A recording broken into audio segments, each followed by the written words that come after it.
Ағылшын тілінде сөздерді қалай тез жаттауға болады? Мысал ретінде мына 4 сөзді жаттап көрейік.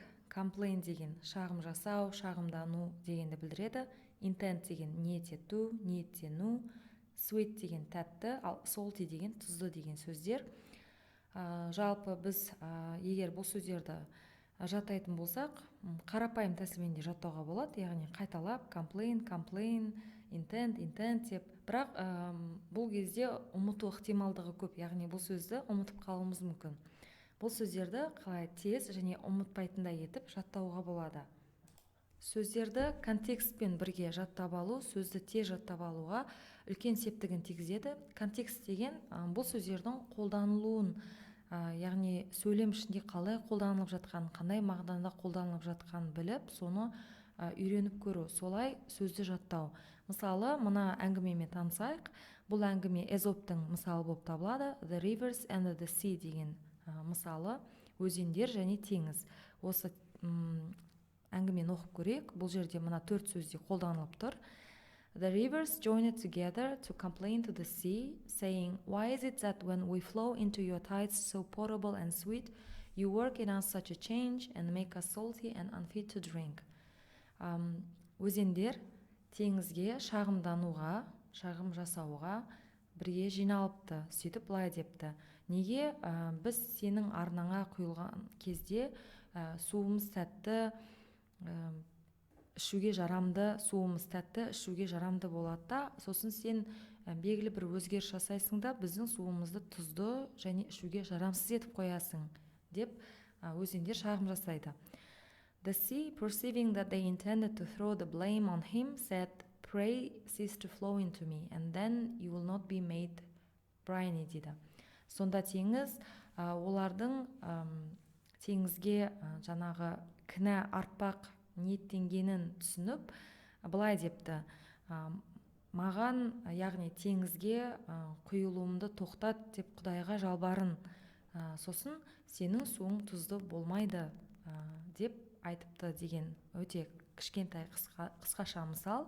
Осы жерде біз мына сөздердің контекстте, яғни сөйлем ішінде қалай қолданылған, қандай мағынада қолданылған түсініп, сол кезде сөздерді жаттау оңай болады. Яғни мысалы мында бірге жиналыпты шағым жасауға, су тәтті, су тұзды, мында жаңағы маған кінә артпақ ниет еткені деген кезде сөзді жаттау оңайырақ болады.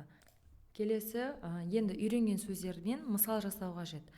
Мысалды кез келген мысал жасауға болады, ойдан шығаруға болады, немесе өзіңіз көрген, өзіңіз естіген, білген әңгімелерден, сәттерден, яғни өзіңіз байқаған нәрселерден мысал жасауға да болады.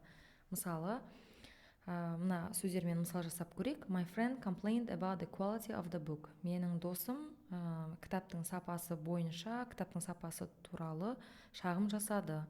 I intended to make 50 grammar lessons in my channel and I will do it.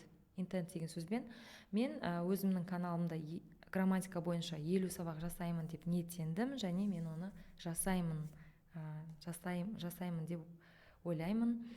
Келесі, I like sweet and sour taste of Asian food. Мен Азия тамақтарының тәтті және қышқыл дәмін ұнатамын, яғни кез келген Азия тамақтары, қант қосылып жасалынатын Корей, Таиланд тамақтары.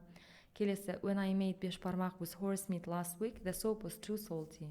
Мен алдыңғы апта жылқы етімен бешбармақ жасағанымда сорпасы өте тұзды шықты, тұзды болды деп жасауға болады. Бір ғана мысал емес, 2, 3, 4, 5 мысал жасай беруге де болады.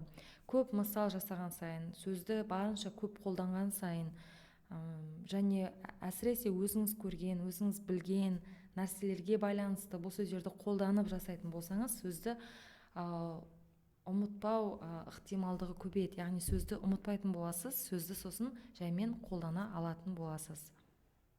Сонымен ағылшын тілінде сөздерді тез жаттаудың жолы, бұл сөздерді тек қайталап, complain, шағым жасау, шағымдану, ниет ету, intent деп жаттау ғана емес, бұл сөздерді сөйлем ішінде қолданылу аясын көру қажет, және сол мағынамен сондай мағынада сол мағынаны түсіне отырып мысалдар жасау қажет. Сол кезде сөздерді тез жаттайтын боласыз және ұмытпайтын боласыз.